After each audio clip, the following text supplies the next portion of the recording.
Saudara yang dikasihi dalam Tuhan Yesus Kristus, mengapa Paulus di dalam suratnya kepada orang-orang di Efesus, di pasal yang pertama ayat pertama, Paulus menyapa jemaat yang di Efesus sebagai orang-orang kudus. Kalau kita berbicara tentang kudus, pengertian kudus berarti suci tanpa salah, ya, tanpa noda, tanpa cacat. Itulah yang disebut kudus.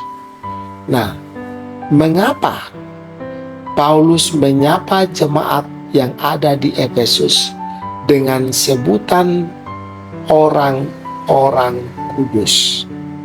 Bukankah kita masih ada di tengah-tengah dunia yang penuh dengan tantangan dan godaan, dunia yang sudah dirusak oleh dosa?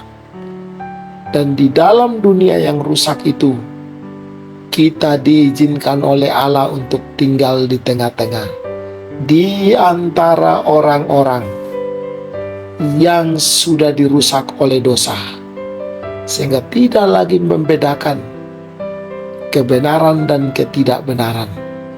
Benar-benar mereka memiliki buta secara rohani, sehingga ketika mereka ada di dalam dosa, mereka tidak pernah menyadari, mereka tidak pernah menyesal. Tetapi mengapa Allah menyapa kita? Allah memanggil kita dengan sebutan, "Hai kamu orang-orang kudus." Saudara yang dikasihi dalam Tuhan Yesus Kristus, dahulu kita memang orang yang berdosa. Karena kita telah dirusak, sudah dihancurkan oleh kuasa maut. Namun ketika Yesus datang ke dunia, Yesus mengorbankan diri di atas Golgota. Yesus sedang menjalankan satu misi yang sangat mulia, yaitu menggantikan kita, orang-orang berdosa yang sedang berjalan menuju kepada kehancuran.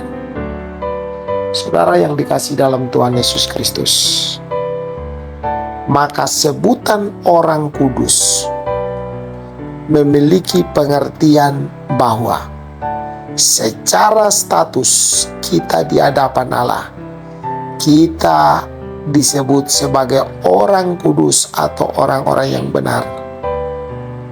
Karena kita sudah dibenarkan oleh Yesus Kristus, kita sudah disucikan, kita sudah dikuduskan, bahkan dosa-dosa kita dihapuskan oleh Yesus Kristus di atas salib. Maka secara status kita disebut sebagai orang-orang kudus, orang-orang saleh, orang-orang yang tanpa dosa. Secara status, sekali lagi secara status, saudara dan saya adalah orang-orang kudus. Tetapi sebagaimana saya katakan tadi bahwa kita masih diizinkan Tuhan tinggal di tengah-tengah dunia yang sudah dirusak oleh dosa ini, maka sering kali kita melakukan hal-hal yang bertentangan, bahkan yang tidak memuliakan Allah. Saudara yang dikasihi dalam Tuhan Yesus Kristus,